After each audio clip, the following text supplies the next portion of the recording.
नमस्कार, VM city news में आपका स्वागत है। मैं हूं श्रुति। तो आज हमारे साथ बात करने के लिए हैं वरिष्ठ अधिवक्ता, बार एसोसिएशन के पूर्व अध्यक्ष और BJP leader R K. Ojha ji. तो आज उनसे हम G20 के समिट के बारे में बातचीत करेंगे और घोसी में जो विधानसभा में बीजेपी की हार हुई है उसके भी हम इनसे टिप्पणी लेंगे। तो आइए उनसे जानते हैं। तो सर, सबसे पहले तो आपका बहुत बहुत स्वागत है। Thank you. नमस्कार। तो सर, सबसे पहले तो हम यही जानना चाहेंगे, घोसी विधानसभा में समाजवादी पार्टी के शुभांकर सिंह जी ने 63,000 वोटों पे जीत पाई है, तो इस पे आप क्या कहेंगे? क्या ये बीजेपी की हार नहीं है? नहीं, पहले तो आप इसको करेक्ट करिए। 63,000 नहीं, लगभग 45,000 वोट की जीत हुई है। ये बीजेपी की हार नहीं है। कभी कभी ऐसा होता है कि कार्यकर्ताओं के मन में एक बात जाती है, खासकर के पर्टिकुलर कैंडिडेट के बारे में, कि वो सपा बसपा बीजेपी करते रहे, तो कार्यकर्ताओं में इस बात का रोष रहा कि करें हम मलाई, दूसरा कोई मारे। इस रोष का परिणाम आया जिसके कारण वो चुनाव हारे हैं। बीजेपी नहीं हारी है, एक व्यक्ति चुनाव हारा हुआ और संगठन हमारा पूर्ण रूप से मजबूत है।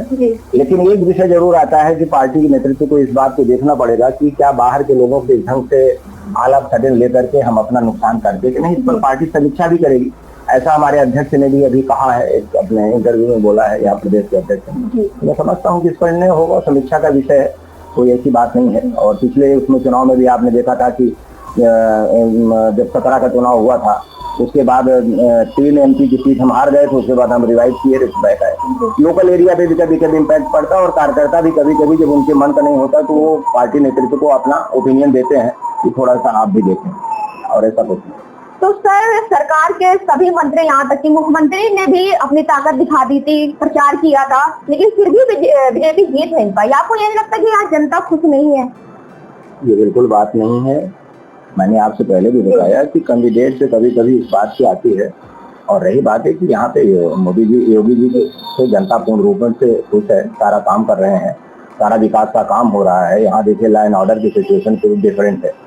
अब मैंने आपको बताया कि लोकल में जहाँ तक मुख्यमंत्री का जाना, मंत्रियों को जाना चाहिए, कार्यकर्ता के रूप में हमारा कैंडिडेट लड़ रहा है, जिसको भी पार्टी नेतृत्व दिया उसको जाना चाहिए, वो लोग गए हैं। रही बात है कि पार्टी के जनता का निर्णय होता है, उसको हम लोग मानते हैं, लेकिन विषय इस बात का आता है समीक्षा जरूर की जानी चाहिए। और एक विषय जरूर मुद्दा इस बात का आ रहा है कि जो बाहर के लोगों को हम लोग जबरदस्ती ले लिया जा रहा है, इसका इम्पैक्ट क्या पड़ता है आने वाले चुनाव में, इस पर हमको बारीकी से देखना पड़ेगा। ऐसी मेरी भी सुझाव है पार्टी से, और जैसा निर्णय होगा वो लोग पड़ेगा देखेंगे। सर, राजनीतिक गठबंधन इंडिया के नाम से कि देश का नाम बदला जा रहा है। आपने खुद ही कहा था कि हाँ, ये जो देश का नाम इंडिया है वो अंग्रेजों ने दिया है। आप अधिवक्ता है तो कैसे देखते हैं? देखिए, आप एक चीज समझिए, कभी कभी हम कभी एक स्थिति में कमजोर थे, आपकी ढेर सारी बातों को मैंने मान लिया। आज हम भारत जो है विश्व स्तर पर अपनी एक हैसियत रखता है, तो हमारी वो चीजें जिस पर हमारे ऊपर औपनिवेशिक का असर था, फॉरेन कंट्रीज के कारण दबाव में ढेर सारी बातें हो गई या डिसीजन में हो गया था। अगर हम उसको बदलने का प्रयास करते हैं तो कोई बुरी बात नहीं है। रही बात संविधान में इंडिया दैट इज भारत लिखा गया है, तो कहाँ भारत अभी उन्होंने, मैंने समझता हूँ कहीं बदला है। जहाँ सिर्फ इतनी बात कह दिया गया है कि भारत प्रेसिडेंट ऑफ भारत, इसमें बुराई किस बात को? रही बात है कि गलत इंटरप्रिटेशन कर रहे हैं और मेरी राय में शायद ये भारत का अपमान कर रहे हैं, जिसे तथाकथित आपके इंडिया कहते हैं, इंडिया वाली पार्टी में। वो इंडिया जब लिखा जाता है तो INDA, बल्कि आप लोगों को बोलना चाहिए कि इंडिया अलायंस है, it is not India. India में INDIA एक फुल एक रेगुलर वर्ड में है। वो इंडिया जो कहा जाता है वो सब कैपिटल में है, विद एब्रिविएशन है उसका। तो आप लोगों को उसको गलत इंटरप्रिटेशन कर रहे हैं, सारे हम पत्रकार लोग। उसको इंडिया अलायंस बोलना चाहिए, एक बात है। दूसरी चीज है कि उनका तो अलायंस है, वो अपना संगठन कर रहे हैं, इससे हम बदलने का बात कहाँ आती है? इस विषय पे तो कांग्रेसी मंत्रियों ने भी पहले प्रस्ताव रखा था जिसका नाम ऐसा किया जाना चाहिए। वो अगर बीच में आया तो उसको अनावश्यक टूट देने की बात इनकी गलत है। हमारी भी अपनी राय है कि इंडिया सब हटा देना चाहिए, भारत रखना चाहिए। तो सर, लेकिन विपक्ष पार्टी तो इसमें यह कह रही है कि हाँ, जो सत्ता पार्टी है वो विपक्ष पार्टी से डर गई, इसलिए वो भारत नाम रख रही है। ये तो देखिए चुनावी जुमलेबाजी होती है, उनका अपना कहना है, कहने की बात आती है। मैंने कहा कि इंडिया है ही नहीं भाई, वो इंडिया अलायंस है। इंडिया अलायंस कैसे कहते हैं? तो अलायंस शब्द कहाँ से आ रहा है? इंडिया अलायंस है। और एक बात, अब जैसे NDA होता है वैसे आपको INDIA बोलना चाहिए। पता नहीं कैसे लोगों ने इंडिया बोल रहे हैं, मेरी नहीं समझ में आ रहा है। पत्रकार लोग भी बोल रहे हैं, उनकी अपनी चॉइस है। लेकिन ये विषय नहीं है। उनसे किस बात का डरना भाई, आप चुनाव अपना लड़ रहे हो, आप चुनाव अपना लड़ रहे हो, आपकी अपनी अभी स्थिति में क्या है, हम अपना अपने विकास काम और व्यवस्था पे जा रहे हैं। हमने वो चीजों को, भारतीय जनता पार्टी ने उन चीजों को जिसके बारे में ये तथाकथित आपका अलायंस या जो पहला ये था या कांग्रेस जिसके बारे में सोच के डरते थे, 370 घटाना, राम मंदिर का विवाद करना, यूपी सिविल कोड के बारे में सोचना, जो राष्ट्रीय हित की बातें हैं उनके बारे में हम सोच रहे हैं। आज आप ऐसी स्थितियों में भारत का एक हम सम्मान के लिए जा रहे हैं, हमारी आर्थिक स्थिति जा रही है। आप सोचिए कोरोना जैसे स्टेज में इंडिया ने अपना स्थान कहां से कहां ले गए, इसके बारे में लोग सोच नहीं पा रहे हैं। आज आपको मालूम है इंडियन रुपीज में फॉरेन ट्रेड हमारा होना शुरू हो गया है, ये बहुत बड़ी उपलब्धि है। तो सर जैसे कि आपने कहा कि आप भारत नाम से सहमति जता रहे हैं, तो ये बताइए कि इंडिया को अंग्रेजों ने तो बहुत कुछ दिया है, तो आप क्या क्या बंद करेंगे? जैसे कि सती प्रथा उन्होंने नष्ट की है, और फिर कमिश्नरी और कोतवाली तक उन्होंने दिया है, फिर बहुत सारे विश्वविद्यालय दिए और आपका हाई कोर्ट तो उन्होंने दिया है, तो क्या क्या बंद कर देना चाहिए? उन्होंने मुझे नहीं दिया जी, वो हमने अपने यहाँ डेवलप किया है। ये गलत बात है कि उन्होंने मुझे दिया है। सती प्रथा बंद करने के पीछे आपको मालूम है राजा राम जी और जो उन लोगों का आंदोलन था जिसके कारण बंद हुआ है। रही बात है कि अगर कोई एक आदमी काम कर रहे हैं तो उनको बंद करने की व्यवस्था कहाँ आ रही है? जहाँ चले, देखिए एक चीज आपको बताएं, मेन विषय पे हमको फोकस करना चाहिए कि हमारा भारत का मान बढ़े, हम स्वतंत्र हैं, हम परातंत्र की पूर्ण भावना से, पूरी जो पहले की भाव उससे हम हट रहे हैं, इस बात पे मुझे ध्यान देना है। अगर इंडिया हट के भारत होता है तो अन्य जगह इंडिया लिखा हुआ है, आप लिखते रहिए, भारत मेन फीचर पे आ जाए कि yes now it is India, Bharat जो है now it is Bharat is absolutely independent and otherwise total mentally, physically, economically independent हो चुका है। ये इससे साबित होता है। विषय नाम चाहे जो भी रहे, लेकिन कुछ चीजों से होता है ना कि आपको झलक निकलती है। सर आप कानूनी विद है, तो आपको क्या लगता है कि हाँ नाम बदलना कितना आसान है? आसान नहीं होता, उसमें ढेर सारी बातें आती है, लेकिन कहाँ वो बदल रहे हैं भाई। आप अपने बोलचाल में भारत शुरू कर दीजिए, लिखा है संविधान में इंडिया दैट इज भारत, हम भारत बोलेंगे, इंडिया नहीं बोलेंगे, इसमें बुराई किस बात की है भाई? इससे हमारा देखिए वो नेपथ्य में चला जाएगा, इंडिया एक नेपथ्य में चला जाएगा, तो वर्ल्ड लेवल में आएगा कि अब भारत जो है अपनी अपनासी की जो उसकी व्यवस्थाएं थी उससे निकल करके अब एक स्वच्छंद भारत, जो समृद्ध भारत की तरफ जा रहा है। हम किसी दबाव या किसी जो जैसे गुलामी व्यवस्था से हम हट गए हैं, ये परिलक्षित होगा। ये अभी उन लोगों के दिमाग में बात नहीं आ रहा कि इन्होंने क्या बीजेपी नहीं किया। अब बताइए उसमें कांग्रेस ने जब इसको प्रस्ताव दाखिल किया था तो उनको निकाला इन्होंने पार्टी से? नहीं, उस समय उनकी मजबूरियां थी। आज भारत ने अगर उसको भारत लिख दिया है तो समझता हूँ कि ये बहुत बड़ी चीज है। इसको कांग्रेस को भी और अन्य पार्टियों को भी इसका स्वागत करना चाहिए। सर इसके लिए तो 300 का ही बहुमत होना जरूरी है, जो बीजेपी के पास नहीं है, तो कैसे होगा? तो आपका गलत है कि अगर उसमें संशोधन के लिए 3/4 नहीं, आधा का जरूरत पड़ेगी, आधे की।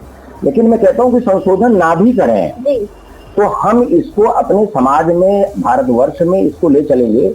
हम बोलेंगे भारत, आप इंडिया बोलो। अगर आपके मन में यही बात है कि हम गुलामी चीज को, सोच को बढ़ाते रहे, हम भारत बोलेंगे, तो इसमें कोई फर्क नहीं पड़ता है। रही बात जहां नाम पड़े हैं, देखिए आपकी मानसिक स्थिति कैसे बढ़ रही है, ये विषय आता है। आपने अपने को इस बात की गुलामी व्यवस्था से हट करके स्वतंत्र भारत के नागरिक आप हो गए हैं। 75 वर्ष हम पूरा कर चुके हैं। आज हमारा विश्व में हमारा स्थान हो गया है। जिस राज्य ने, देश ने हमको गुलाम बनाया था, आज हम उसके ऊपर अपने आधिपत्य, उससे बड़ी हमारी इकोनॉमी हो गई है। तो ऐसी स्थितियों में अगर हम अपने को इस ढंग की व्यवस्था देते हैं कि नहीं, हम उस गुलामी की स्थिति से हट रहे हैं, तो कोई बुराई नहीं। लेकिन संशोधन भी है, संशोधन आधे से होना है। रही बात है कि हम नहीं भी संशोधन करें, इस लड़ाई को बढ़ाने की बात नहीं। हम कहेंगे भारत है, आप कहते रहिए, एक आदमी के 2 नाम होते हैं, आप कहते रहिए कि नाम इसका इंडिया, हम कहते हैं भारत है। जी सर, वैसे पूरा संविधान तो उधारी का संविधान उसको कहा जाता है। कई देशों का संविधान मिलकर भारत संविधान बना है, तो आपको क्या लगता है क्यों ना इसको बदला जाए, या फिर आप इसका समर्थन करते हैं? आपको शायद आइडिया नहीं है। संविधान की संरचना भारतवर्ष के नागरिकों ने हमारे किया है। इसमें अम्बेडकर जी हैं, राजेंद्र जी हैं, हमारे बहुत सारे शिक्षाविद हैं, हम लोगों ने बनाया है। और हम लोग बनाते वक्त अपनी राष्ट्रीय, आप पूरा पढ़िए उसको, जब संविधान ओरिजिनल लीजिए तो उसमें हमारे राम भगवान माने राम राज्य से लेकर के विभिन्न संकल्पनाएं जो है उसकी फोटो लगी हुई हैं। और हमारे यहाँ इक्वलिटी जो है, वसुधैव कुटुंबकम, सर्वे भवन्तु सुखिनः, आर्टिकल 14 है। सबको बराबरी मिलनी चाहिए, सबको सम्मान मिलना चाहिए, हमारे यहाँ पहले से चला आ रहा है। उसकी एक भाषा रूप में आर्टिकल 14, 16, 19 दे दिया गया, स्वतंत्रता अधिकार था। आप भगवान, आप देखिए राम राज्य में क्या इसलिए बनी थी, बोलने का अधिकार था कि नहीं था, सीता जी को भी बोलने तक का अधिकार था, सारी बातें व्यवस्थाएं थी। तो ऐसा नहीं कि हमारे यहाँ नहीं था, एक हमारे भारतीयों ने मिलकर के हमारा संविधान बनाया, इसलिए उधार का सिंदूर क्या है, हमारा अपना संविधान है। सर जो ये G20 की जो बैठक हुई है उससे भारत को क्या लाभ मिलेगा? आप कभी कभी एक चीज होता है ना कि आपने कौन सा काम अच्छा किया। एक तो आर्थिक दृष्टिकोण से अगर आप देखे होंगे, समापन हो गया, आपने देखा होगा बायलैटरल एग्रीमेंट सारे देशों के बीच में हुआ, कनाडा के बीच में हुआ, ब्रिटेन के बीच में हुआ, यूएई के बीच में हुआ, अफ्रीकन के बीच में हुआ, और हमने इंटरनेशनल लेवल में अपने स्टेटस को, साख को आर्थिक दृष्टिकोण से ये बात साबित किया कि हम कितने लेवल में हैं। जो हमारे अगल बगल के देश हैं उनके ऊपर भी एक दबाव गया, और आज की तारीख में आप जो दिल्ली डिक्लेरेशन के नाम से हमने 3 पॉइंट्स पे उसको डिक्लेयर किया, ये आप सोचिए जब यूक्रेन और उसका वार भी चल रहा रहता था फिर भी एक सक्सेसफुल हुआ। ये इसके लिए मैं प्रधानमंत्री जी उनकी पूरी टीम को बधाई देता हूँ, इतना अच्छा काम किया। और एक कॉरिडोर जो बनने जा रहा है, ये चाइना का जो काउंटर है, जिसके कारण हम यहाँ से लेकर यूरोप तक बिजनेस हमारा होगा, अनइंटरप्टेड बिजनेस होगा, जिसमें यूएई मुस्लिम देश हैं, उसके बाद अफ्रीकन देश हैं, फिर यूरोपियन कंट्रीज जाएगा। तो अगर ये हम सक्सेसफुल हो जाएंगे तो बहुत बड़ा अचीवमेंट है हमारे रास्ते। और आप एक देख लीजिए कि इसी का है कि हमारा चुनाव हमारा सक्सेसफुल हुआ। आप जाइए देखिए जो क्या कहते हैं, जो पैसे का जो रेट बढ़ गया 1,000 तक जो हमारा बढ़ गया उसमें। अच्छा सर, ये जो कोर्ट में हड़ताल जो चल रही है वो क्यों चल रही है? क्या इससे वादी प्रतिवादी से लेकर अधिवक्ता को भी परेशानी नहीं हो रही है? वादी को भी परेशानी, जब सिस्टम में कहीं डिस्टर्बेंस आता है तो परेशानी तो तीनों गिन को होगी, जजेस को होगी, वकीलों को होगी, हमारे वादकारियों को होगी। लेकिन प्रशासन को हम चेताएं कैसे? हमको उनको बताने के लिए बताना है कि हम यहाँ 5 लाख वकील यूनाइटेड है, अगर ऐसा करेंगे तो हम आने वाले दिनों में आपके लिए संघर्ष करेंगे। तो ऐसी स्थितियों में मैं उस चीज में उनका सपोर्ट करता हूँ, और माननीय उच्च न्यायालय ने इसको कॉग्निजेंस लिया, उस पर कार्रवाई किया, सब कमेटी बनाई है। तो देखिए हम कोई विदेशी से नहीं लड़ रहे हैं ना, अपने हिंदुस्तान में कुछ गलतियां हो रही है उससे लड़ाई लड़नी, उसका एक सिस्टम है। कोर्ट ने कॉग्निजेंस लिया, इसे बार काउंसिल ने वापस ले लिया, इस समय उस पर कमेटी बन गई, रिपोर्ट आएगी, नहीं होगा तो फिर हम लोग हड़ताल पे जाएंगे। ऐसा कुछ नहीं, हम लोग इससे डरने वाले नहीं है। तो सर ये हड़ताल कब तक खत्म होगी? हड़ताल तो मंडे से खत्म होगी, बार काउंसिल ने भी कॉल कर लिया। हमारे यहाँ तो ऐसे भी शुक्रवार को चला था, मैंने पिछले वर्किंग दिन बुधवार को, लेकिन बार काउंसिल ने कॉल अप कर लिया। तो सर आप एक नेता है, तो क्या एनडीए इंडिया को पार लगा पाएगी? आप इस पर क्या कहेंगे? नहीं, अभी मैंने आपको बताया कि अभी इंडिया जो है उसको अपने चरित्र को बताना पड़ेगा, राष्ट्र को ये दिखाना पड़ेगा कि हम मोदी जी की जो लाइन है कर्म की, चरित्र की, राष्ट्रीय भावना की, देश प्रेम की। आप जरा एक चीज देखिए, जब से एनडीए केंद्र में है या स्टेट में यूपी है, एक भी कम्युनल राइट्स नहीं हुए। अगर हुए भी तो छोटे लेवल में कहीं फ्रैक्शंस में हुआ।